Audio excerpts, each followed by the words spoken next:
Gar! Go! Go! You're crapping on our beach. Well, not much of a beach, but you're crapping on the island. Forgot to do an intro for you guys here, but the key takeaway from today's video is how much of a nightmare it is to do Ikea cabinets for a kitchen. This is the big corner one. Oh my goodness. Still not done. I can't complain too much because I was working this morning, taking carried in pretty much all but these last two boxes here. Now we got more of the real heavy stuff outside to bring in. Oh, there's so many boxes. We're wondering if we did in fact get all the stuff we needed. So we are going through the list of doom for like the 10th time because it seems like Ikea didn't give us what we needed. Because basically how it works is you go in the store, well actually you go online, you design it yourself, then you go in store, you talk to one of their designers, they double check it, then the designer places the order, then they tell you come back in like an hour or 2 hours or whatever when it's all picked, which we did, and then they just brought out cartloads of stuff, which you guys saw, and we just put it in the trailer because it's like, you just got to load up and go because you're, in the loading bay area, and we haven't had a chance to sort through it since, so we're hoping that we just can't count and it is all here. But they're all similar looking but yet different, so. Oh yeah, like this box and this box are different things inside, but you have to look at the code. Like it's a 96 and that one's a 92, and they're both a cabinet thing, but they're different. And look at all the boxes. This is why it's way cheaper than just hiring someone to do it, because we get to do all the hard stuff of counting and figuring it all out. Alright, so what we've resorted to, because Ikea gives you their page and it's broken down like this unit, all the parts, this unit, all the parts. So I'm calling out the numbers and how many we need, and then Tegan has a Sharpie and she's marking off everything that we need because it's just super confusing. Wayne came in the other day and he got the high amperage, high voltage tech line all nice and super secured, but yet it can still wiggle around, doesn't destroy itself. So now we can set this to run full power. We still have not ever needed this to turn on, except for when we first had it set up and it wasn't charging the batteries correctly, the solar system. Then we turned it on a couple times. Other than that, we still haven't even taken the time to get like the 2-wire start set up or any of the automatic things because we haven't needed it, which is fantastic, but we definitely want to get it going before this winter. So that way if the solar system does crash or something goes wrong, or we find that once the house is done we're drawing too much power or whatever, we have this thing to, save our butts if we really need it. So we're working on it. Wayne figures he has it figured out what we need to do. It sounds like there is a special kit that you have to buy from Generac to make this thing actually work with 2-wire start. For a full off-grid setup, typically people have some sort of power from the grid, which then this unit is set up from factory to be tied into that, and then when you lose power from the grid, that is what triggers the generator to start, not your solar system saying the batteries are low, you need to start. So it comes standard with the fancier system to do it itself, not with the simple system to just receive a signal telling it to start and turn off.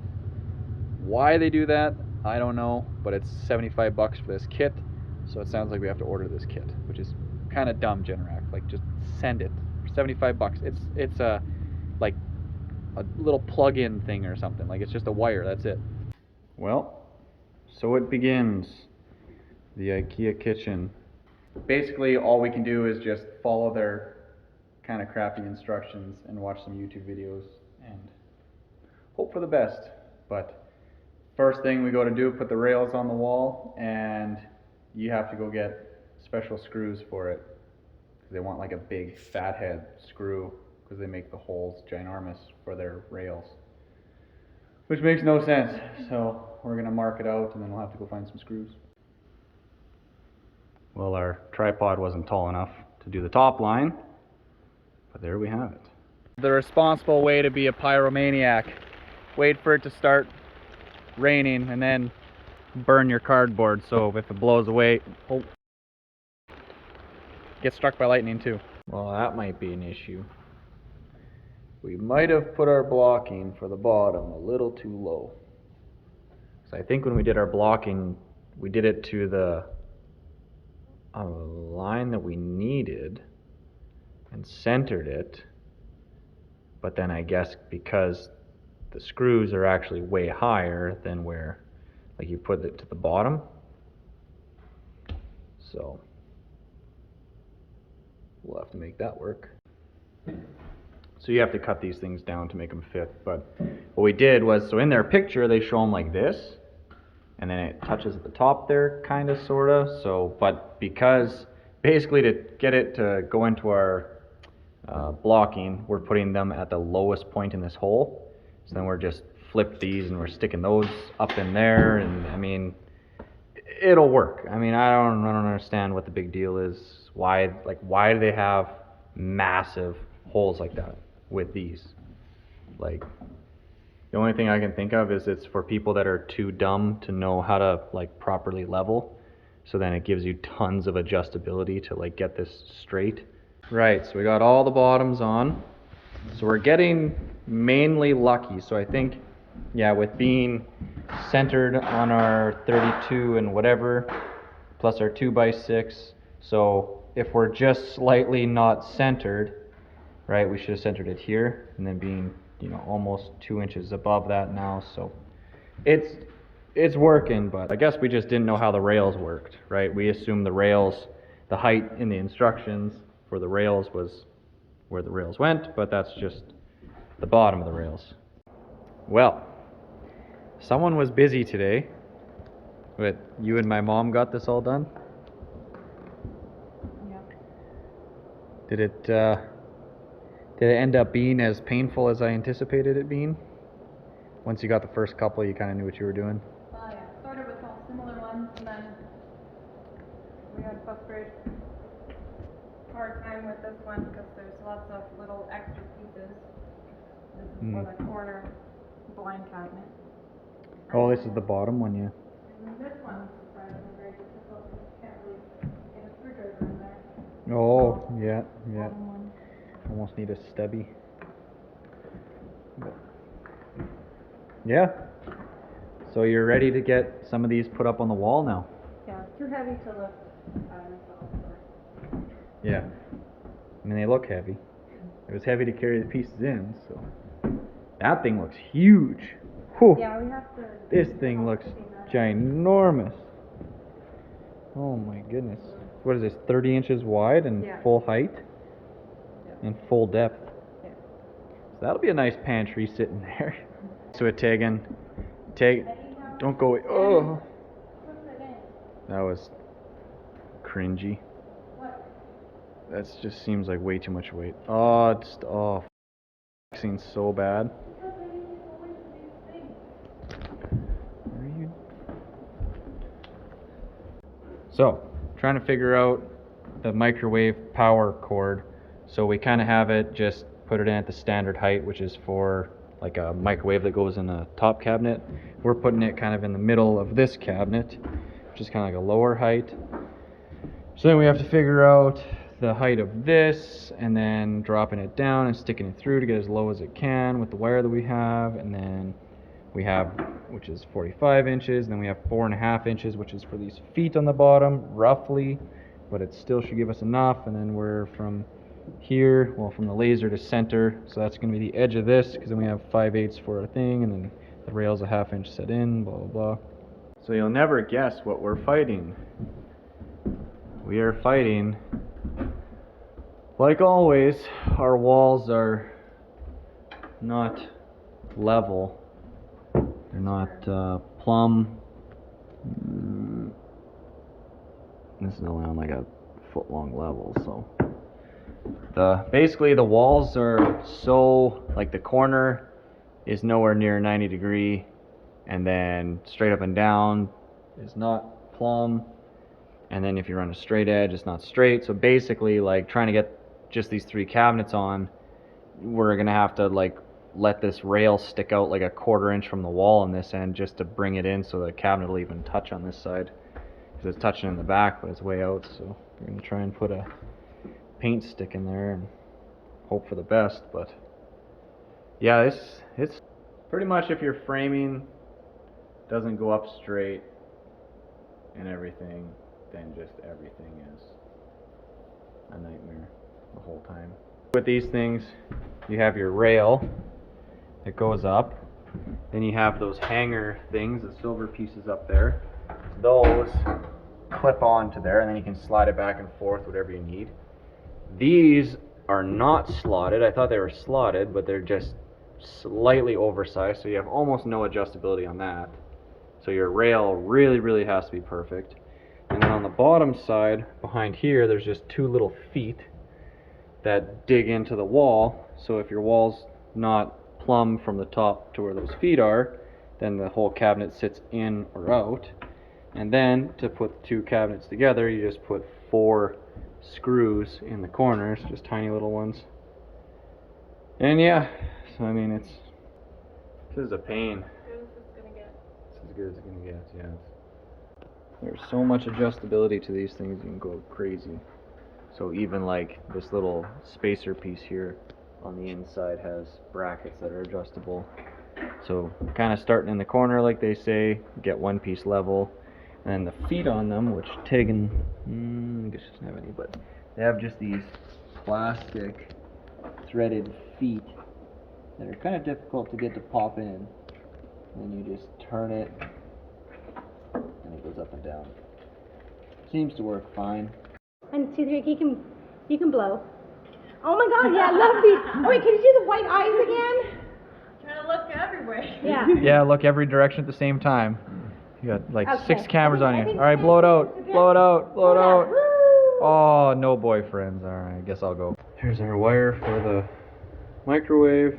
So we're gonna have to get creative to get somewhere to put a box in here.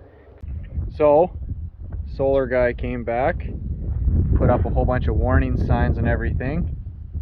And he got the emergency rapid shutdown switch finished up, and some inline fuses that had to be put in, and something else. Can't remember what else he was working on today, but basically a little bit of odds and ends to try and get it so it's ready to get inspected. The inspector has told him some other random things that he wanted to see, including the those little tags that you saw up there. Right, yeah, we got lots. Propane generator, shut off, disconnects. Wow. Disconnect.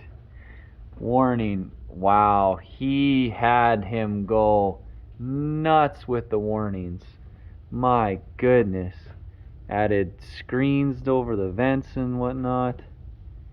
Jeez. Like, so by the sounds of it, for 2022 or 2023 in Canada here, they upgraded or updated all the codes for all the solar stuff. And I have friends that actually have just gone through like electrical school, and they're now Red Seal electricians. And the electricians still in school learn next to nothing about the solar stuff, which is crazy. So then you have, you know, electricians that are doing it like the company that we hired.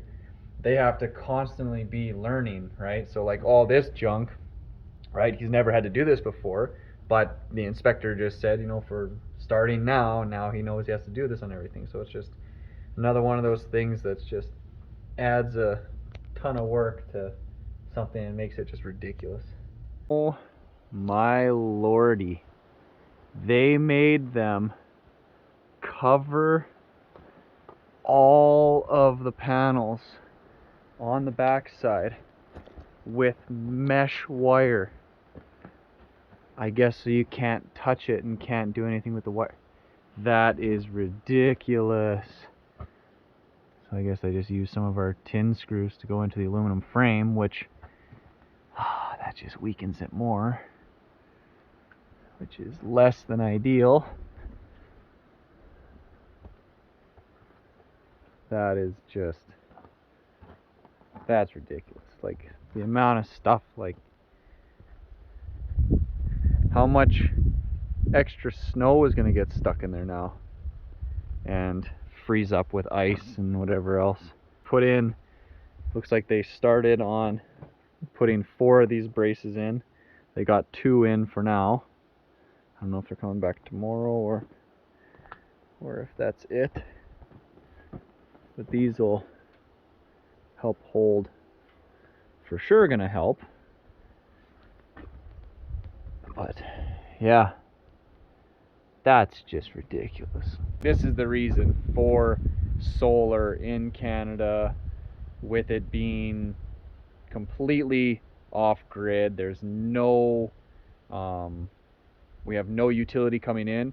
So if we had utility coming in, then the utility company would be the one that would be doing all the inspection stuff. And it sounds like they're a little more lenient, or at least in the past they have, and they're further behind on what they need to look for. So I guess in the future, if you're looking for Manitoba, this is all the crap you're gonna have to deal with to get solar. So that's crazy. So you can really see how those 2 supports they added are definitely helping. You can see in the middle there it's more flattened out. And then if I shake this now, give her a wiggle, you see how the middle doesn't move. So if I can get one in on either end, that'll probably stiffen it right up.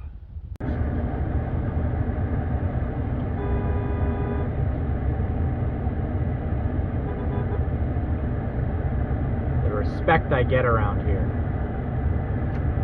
So Tegan and my mom got the rest of the cabinets built. Came after work, got the last bar in there.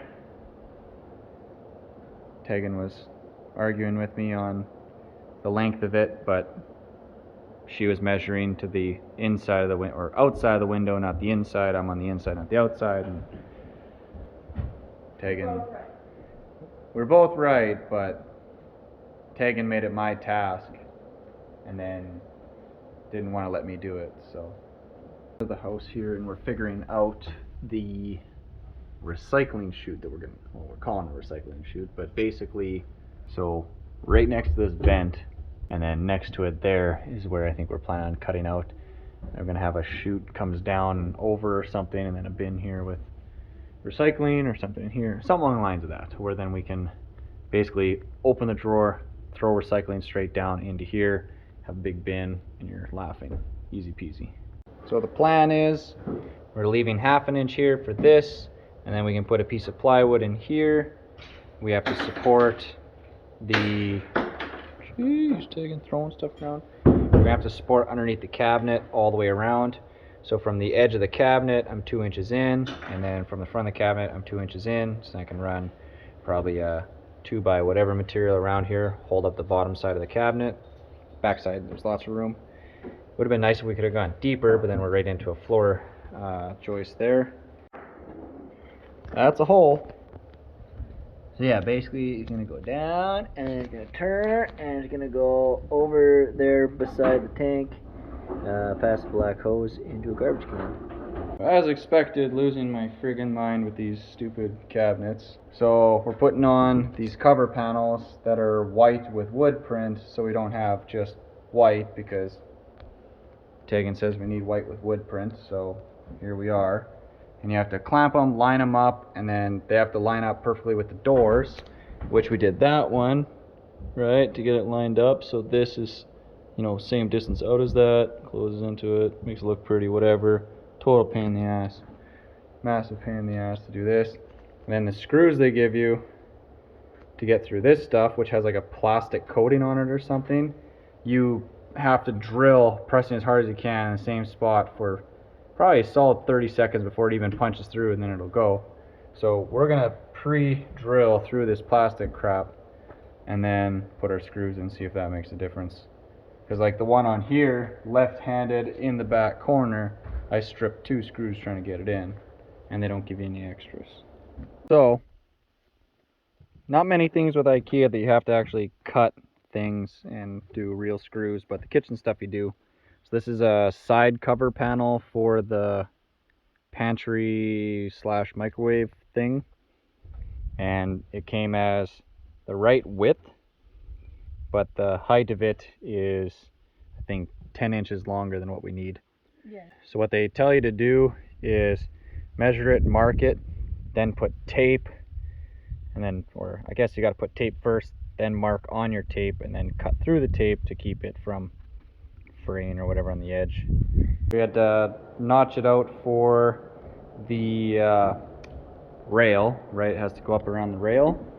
Cut the bottom off, and so yeah, basically it is just made out of sawdust and glue, wood chips and glue, whatever you want to call it. So, I mean, that's to be expected with something of this price. Let's just hope it's good glue. Well, we you can kind of see that there. So we had our clamp on here, trying to hold it up to clamp it and screw it in. And the tape we had in there to protect it, because we had it clamped so hard, I guess it left a little mark. And it seems like the stuff's coming off, but I'm using the toothpick from my Swiss Army knife to get it out of like each individual tiny little hole here. And it's coming. It's pretty hard to get out. I think probably no one will notice. It doesn't really show up on camera, but if I zoom way in, not really. With the light on it, when I was up there you could see it. But alright, so our sheet here now, our cover thing. So the idea I came up with was I took 2 extra of these adjustable feet, one here, one back there, put it in between, and then you can screw it to adjust it a bit. And then to get some more adjustability, I cut pieces of cardboard shims out of the box it came in. And then we just stuck between the front and back. And then now we have it nice and flush at the top. And we don't have to hold it. So in this case, we got the back is touching, front has a gap. This is nice and level. This was nice and level.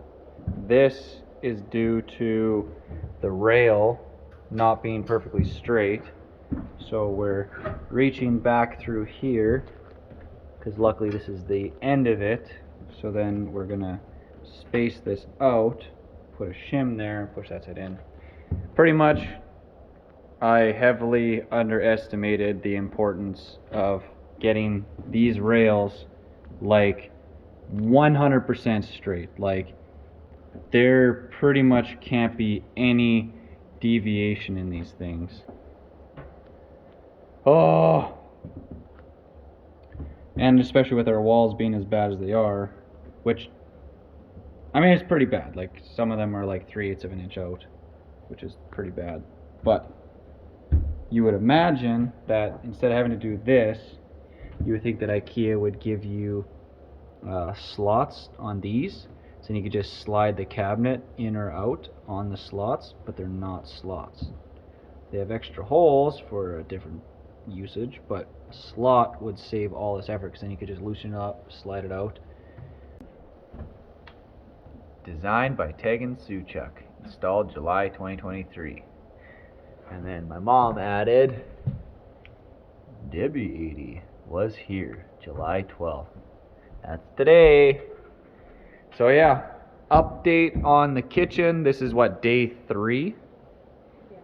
So day 3 of Tegan and my mom getting stuff together.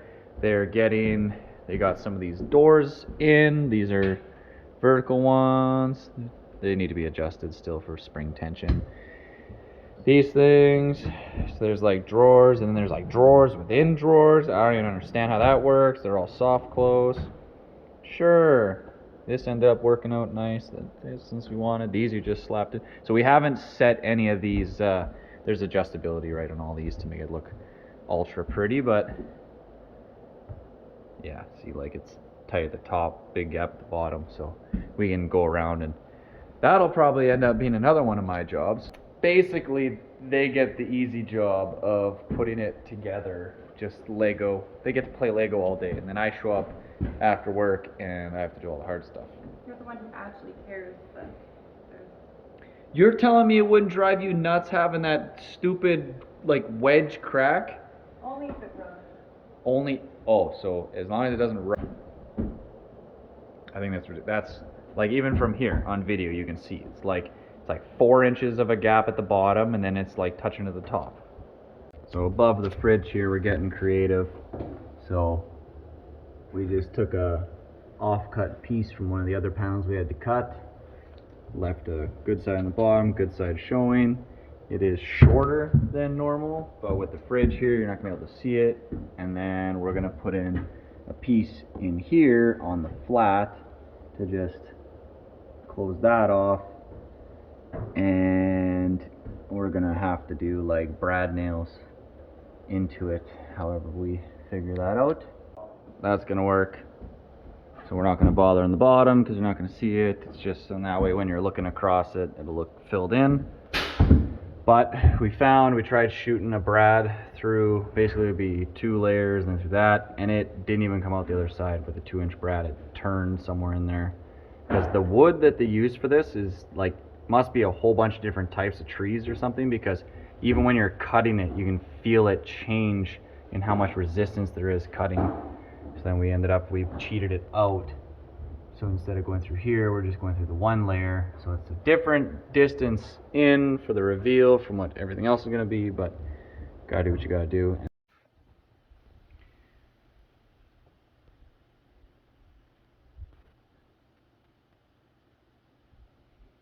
Tegan's brother and girlfriend here.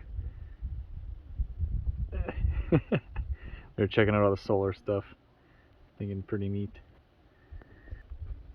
Do lots of tours, that's for sure.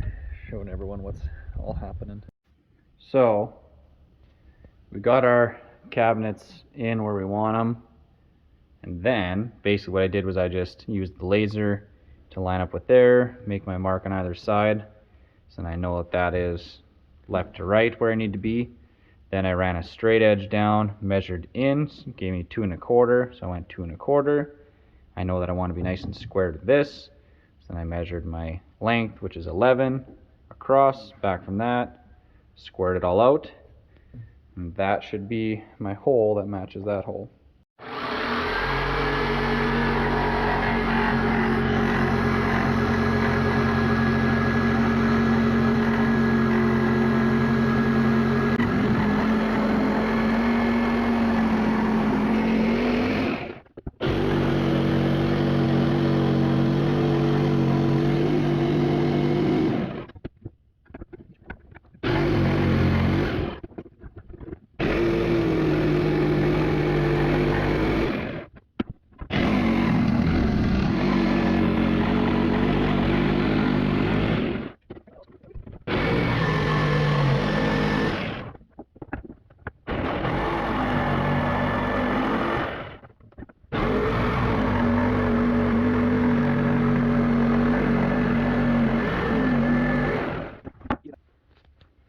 Not the prettiest, but it'll work. Okay, we are making a box for under the sink that's gonna deflect the air from the vent out into the room, and also be a box to extend down into the crawl space for the recycling. Taking getting some brads for me, some 1.5 inches, and we'll get this thing nailed together. Just like that. That's the idea. Now we've got that, can let the air out there, and that boxes in this nicely to go down there. Yep, had to cut off like 1 inch and 3/8, so that your toe doesn't kick into it. Some choke cherries. I like choke cherries, but big seeds in these things. Tegan doesn't like them because they're not 100% sugar. Right, this is where we're at. Got the hole, got the box. We're framing in for putting our tin against it, and then probably it works out. We'll actually be able to run it through here. Right, So we got our little slide here. Tegan's rocking my hat. But yeah, we're just trying to figure out our angle and stuff. So I mean, if you take like a tape measure and you throw it in here, tape measure rolls pretty good, but it's heavy. We tried screwdriver, doesn't really go so well. Crock doesn't slide, so I need to put we're just gonna plastic slide. insert. Yeah, Tegan says we'll put some plastic or something in here. Slip and slide. Yeah, and then I can still go steeper on this though. Our limiting factor is going to be this AC line here. Right, got that in. We have 8 screws. I know we're using weird long drywall screw things.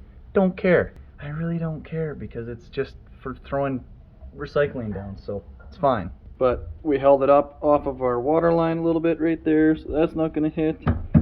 And yeah, I mean, it's pretty steep. Like, it's got to be, what, 35, 40 degrees, something like that. Did you guys know that there's a lot of different layouts for barn doors? Oh, we also have, you could do 2 X's with no board. You could do an upper X with no board and no bottom. You could do a lower X with no top and no middle. Or just leave it how it is. Or just that. Right.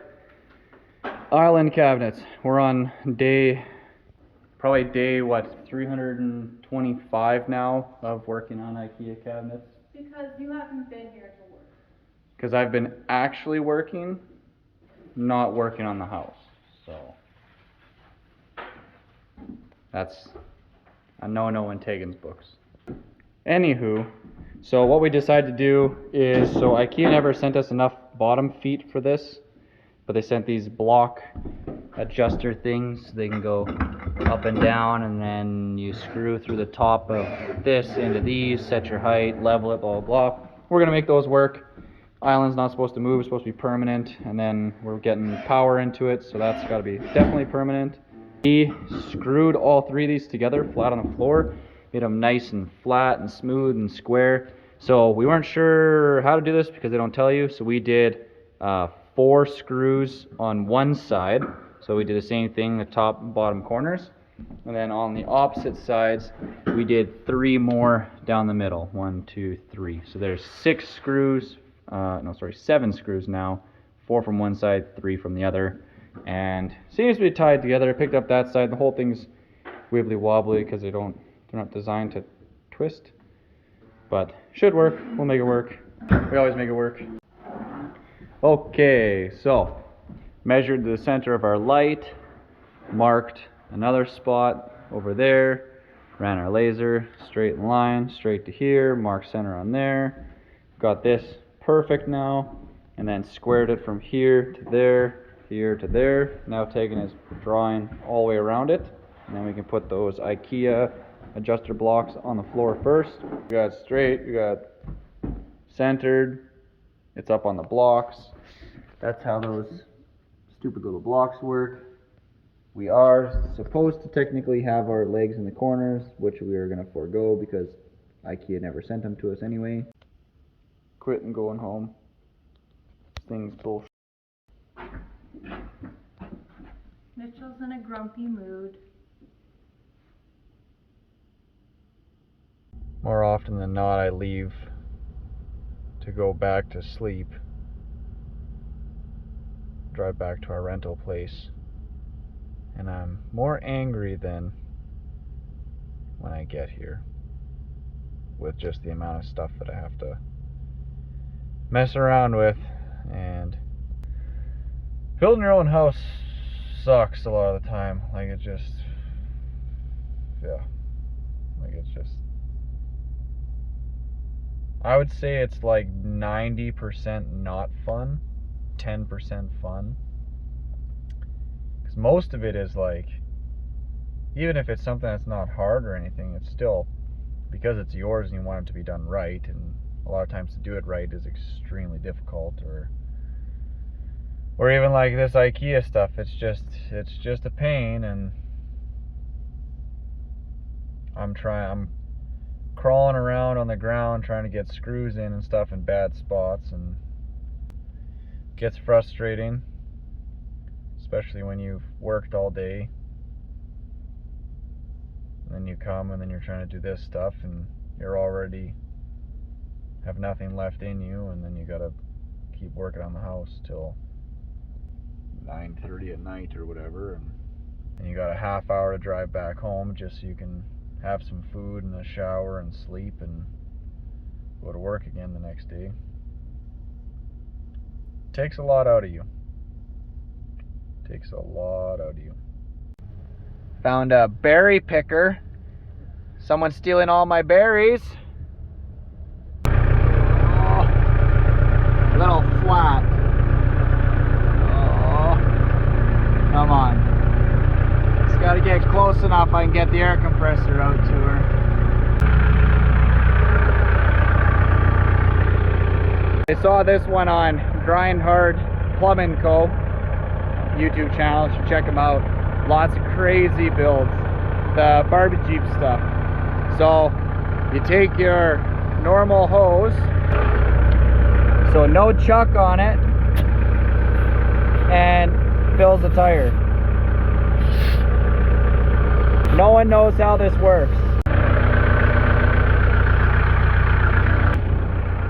One of those things that's just absolutely amazing. It doesn't make any sense how it works, but it does work. Tried it on a few different things. Some tires it'll work on, some tires it won't. Not exactly sure what kind of fitting this is. This is a M style half inch, I believe. But yeah, just right on there and fills her up. Does the driveway really need to be box scraped right now? Probably not. Probably could go another week or two without needing to do it. Do I need a little bit of tractor therapy after fighting with this Ikea stuff for the last week and a half? Absolutely. Yeah, it's only mid-July, but the leaves are already falling off the trees. Things are starting to turn brown. Like, I don't know what's happening. What you doing? This door looks ginormous from this angle. Just looks huge. But, yeah, can't see the bottom. You'll have to see it some other time. This is the sliding barn door that Tegan's been working on. Maybe a sneak peek from there. Yeah, sorta, kinda. Yeah, getting there. Well,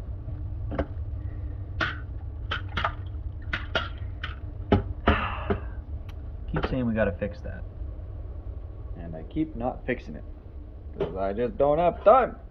Right, tonight ripping down a whole bunch of trim boards so then Tegan can stain them. Kitchen is done for now, other than we have someone coming to measure countertops tomorrow. We're just gonna go with like a flow form stuff, keep it simple. The stone for the fireplace gets picked up tomorrow. The tile for around the fireplace was just ordered. Tegan got the barn door finished up today. I think it's done. Oh no, I guess you got clear coat. Clear coat and some more stains. So still a little bit more there. The solar guy was just here yesterday with the inspector, did final inspection for the solar stuff. So I'm waiting to hear back how that went. That should be it then. Then it's just the normal residential stuff for Wayne later. Wayne's picking up all the tech cable for the boiler system outside over there. We're gonna run basically extra wires out there, so that way if or when we run a second pump for, you know, doing an in-floor heat in a garage or something, we'll be able to do that. We could maybe run power for running a yard light or something off of that. Something like that. We'll have options then. Still have like railings we gotta do. We have more staircases and landings and eventually timber frame entrance.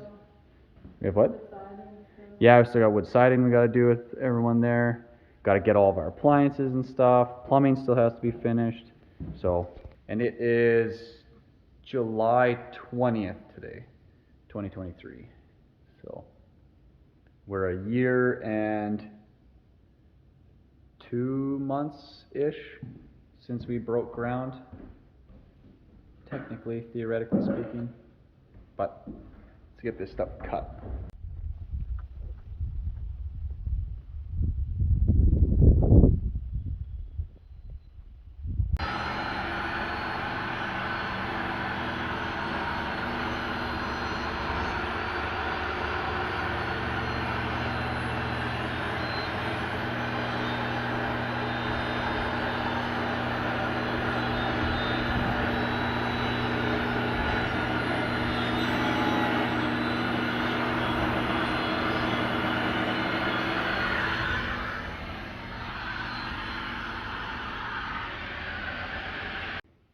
So the closet thingy is done.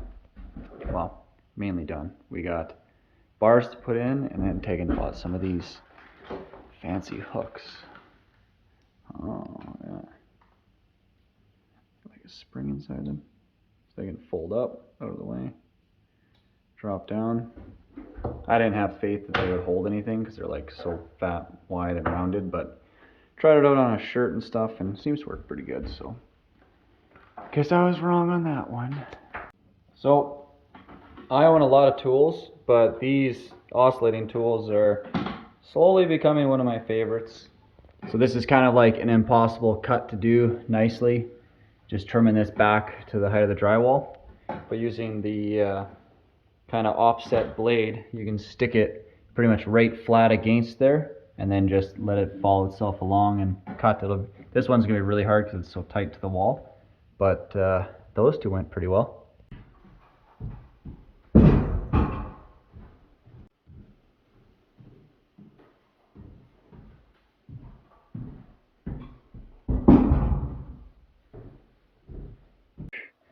Never noticed this before. That's all pine cone stuff from squirrels sitting here and eating. Oh my goodness, look at them all. It's insane. So, mountain of them. Oh, there's the culprit right there. Yeah, you're the one that's been eating all the seeds there, huh?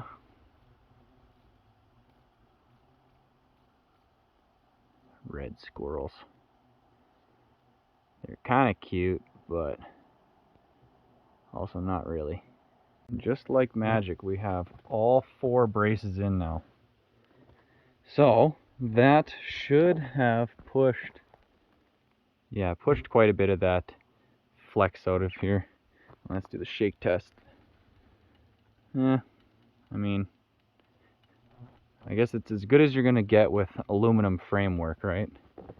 So probably in the future I'm gonna end up adding some more stuff in here. For sure I need to get some more gravel to backfill this. And here, at least you can still walk through here relatively easy. It's crazy, you can see just the line it's making from the water pouring off these panels. Wonder if it would be a good rain collection thing here. Just a sea of logs. Long ones are all saw logs. These are saw logs, and then a lot of the piles in here are just firewood. And we'll see, some of these we might end up just using for firewood too. Not sure yet. Out here, world is your oyster. There is, well, it feels like endless amounts of land, but it's only 92 acres. So it definitely feels bigger being all, you know, swamps and rocks and trees and hills, and even just to go to the other side of, you know, way over there, the only way to get there is you have to go all the way around, back down the driveway, and then take the hiking trail on the far side all the way around. So it just makes everything feel bigger because it's harder to get around.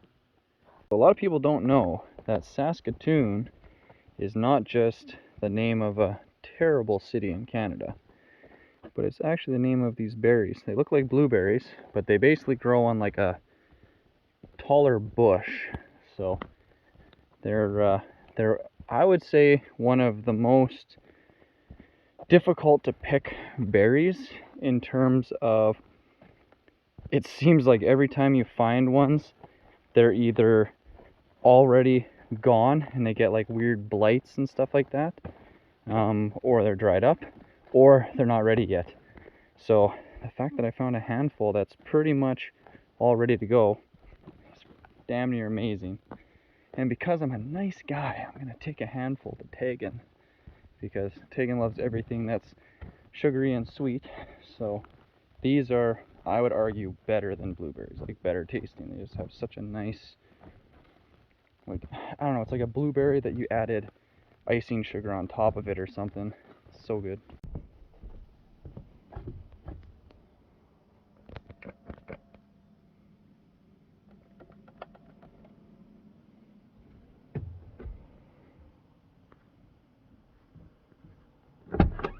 Your Uber Eats?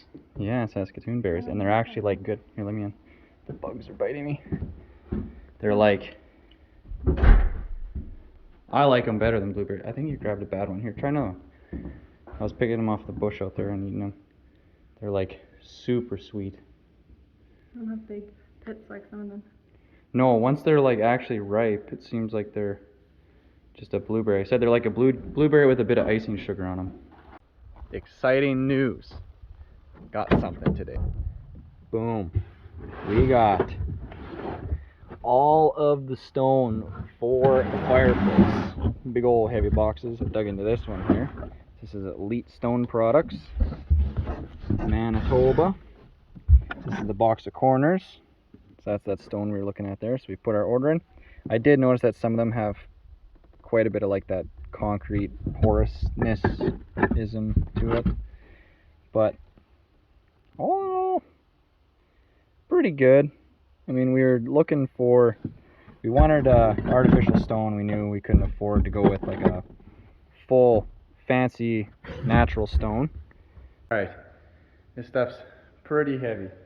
I guess it is concrete, but got it up, got it in here, and let's open up one of the boxes of the flats and see what that looks like.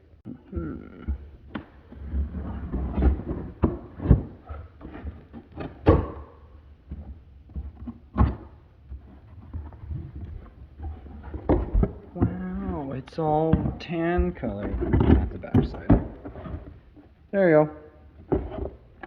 Some of those, some of those.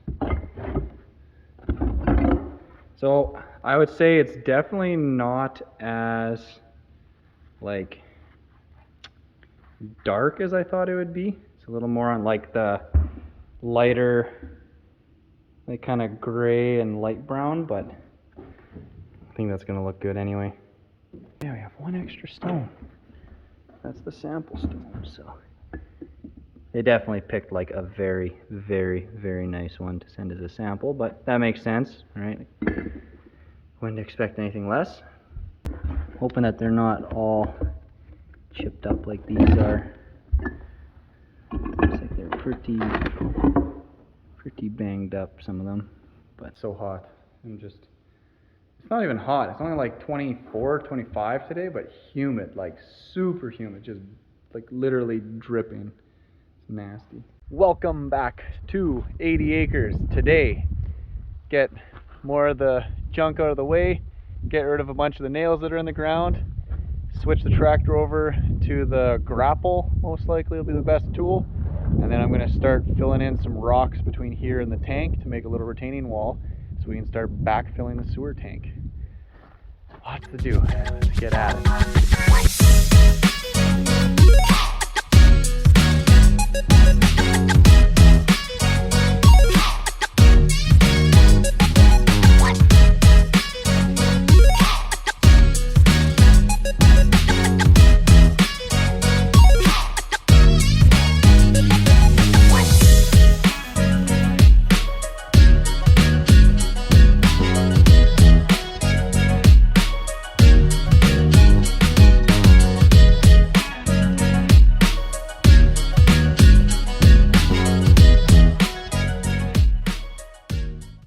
Well, it's probably a good thing I did this.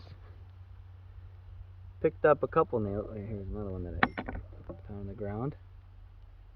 Yeah, a couple of tire killers. So typically, when you're putting an attachment on a tractor, you want it to be the same width as what your tractor is. In certain cases, if you go a little bit wider, you can't necessarily fit all the places you want to, but it gives you that extra reach and extra width to get stuff done faster. In my case here, so I have the edge of the road in a lot of spots with some rather steep changes in the sides of it, right? So like that's probably 4 or 5 feet of a drop in, I don't know, 3 feet. Like it's almost a 45-degree angle. So I don't want to drive that close to it, but with having the box scraper sticking out the side of the tractor, it allows me to at least clean up the edges of the road here as I'm going. Say like here, I'm able to widen the road out, you know, by carrying material. You come across here, you dump a little bit over the side and make the road wider, all by just having the box scraper wider now. So yeah, I think it was like 16 inches or something. Extended it out, added it on. Not pretty, but she works.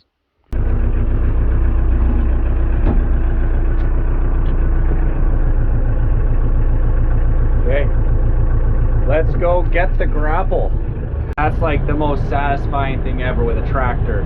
When you unhook and you hook up to your next attachment on the first try and just perfectly stuck it in there, because you cannot see at all on either side where your mounts are.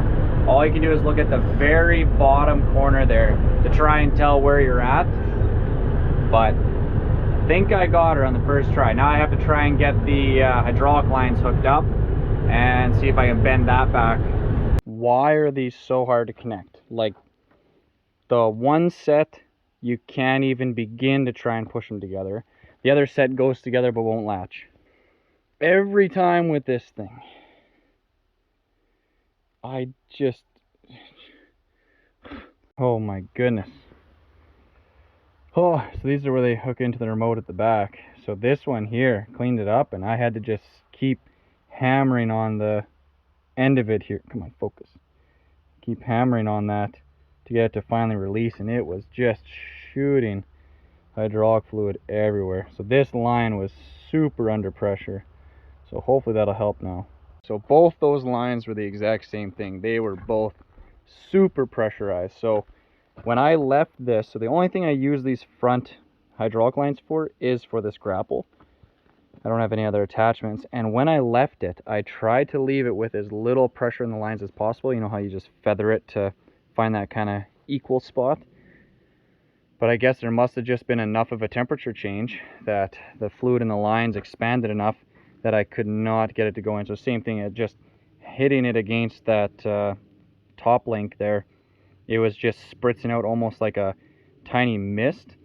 And then finally, once it got enough pressure out of it, it just goes pock, and it just shoots out one little glob, and then you can press that ball in no problem. So hopefully this end won't be pressurized.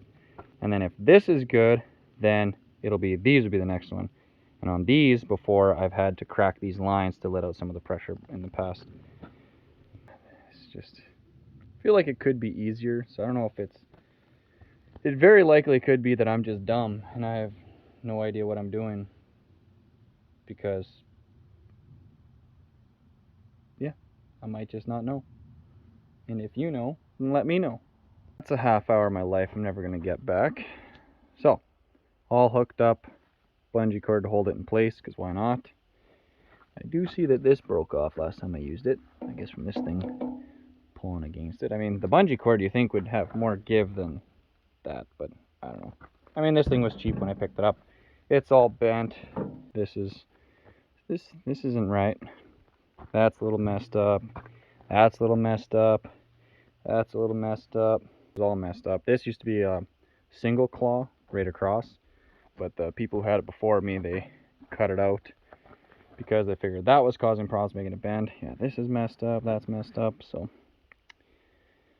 this is another one of those welding projects that has been on the to-do list for a very long time, but I just haven't done it. Don't have time. Time is everything in life. If you have time, you can do anything. If you don't have time, it either means you're getting a lot of things done, or you're just not doing anything with your life. So my scientific way to bend this back is I basically try driving it into a tree with it tipped ahead, and then you can sometimes just delicately push it back in.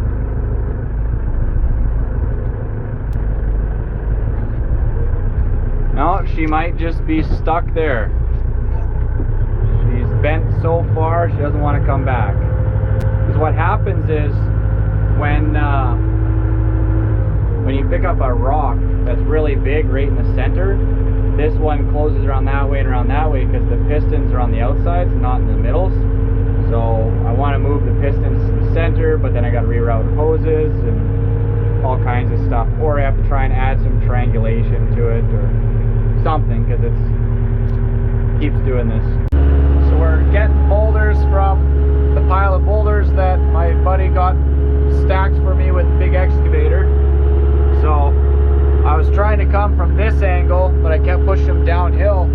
So now I'm driving into the hole that he dug, and then I'm going uphill, so it's a little harder to get up to them, but I can use gravity to let it roll into the bucket. So it seems to be working pretty good. Slow process. Trying to just nicely, delicately place the rocks here. And of course these two jumbo ones just rolled the whole way in. Come on! I honestly don't know how I'm gonna get them back up. That sucks. This is why using flat rocks or something like that is better. I was hoping I'd get them to sit right here.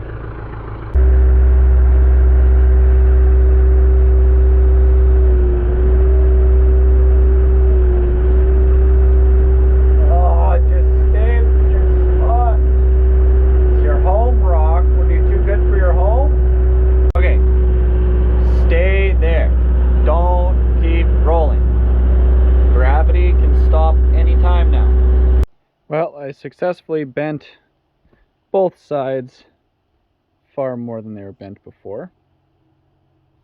That's good. Filled in a little bit here, but not a whole ton. I managed to get those rocks back up. So essentially, just gonna keep stacking boulders up to the side of the tank.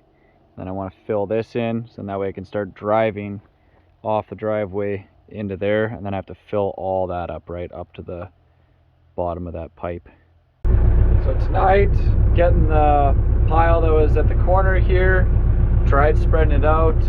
Basically I'm trying to get all these rocks and junk, so I'm going to use the box scraper kind of like a bulldozer to back, and I don't know if I'm going to push it just towards the boiler or somewhere. And then I put a whole bunch more over at the tank there. I filled in a bunch of boulders there tonight, so every spare minute I'm trying to get stuff done.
Alright, that's it for tonight. got a whole pile of boulders in here. Some of them got dropped in. And of course, so the way it's working out, so where we had to chisel out all that bedrock last winter there, we heated up with the tiger torch and we kept chiseling it away. Not a total waste of time. It's not going to be the ditch that we had originally envisioned where there would be, you know, on the surface you'd be able to have water run through there. That's more so the groundwater isn't going to be stopped by that rock, right? The bedrock underground. It'll still be able to trickle through and down through the rest of it. I'm probably going to try and dig this out and throw in more smaller stones to filter it through, but ultimately probably going to get clogged eventually. So you can see how the rock just naturally holds water until it evaporates. It isn't draining anywhere. But got a bunch of those. So I think that should be about it now. Because then I can start extending the driveway out to here. I'm thinking it'll be, well, it's going to be a mix. It's going to be some soil, it's going to be some gravel, going to be whatever. And then I got to fill all that in. So I'm thinking probably the height of this rock, that's probably going to be our starting point here. Because I want to be up to that line all the way around. And then it'll slope up from there. Start filling it in. I believe Wayne has the wire on order. This looks worse than ever because I was basically bulldozing all the crappy material from there. And it's one of the hardest things with doing any type of dirt moving is a lot of times it has to look worse before it starts looking better. So I like things to just always look better. I don't want it to look like this, right? It just, there's crap and rocks and stumps and mud and just junk everywhere, which just, I don't know, bugs me, but what are you gonna do? But that's it for now. Thanks for watching 80 Acres. I'm gonna go home, get some dinner. I am starving. It's 9:30. I don't think I've eaten since lunch today, like noon, so I guess I did have like a pepperoni stick and a Fiber One bar, but I don't know if that counts.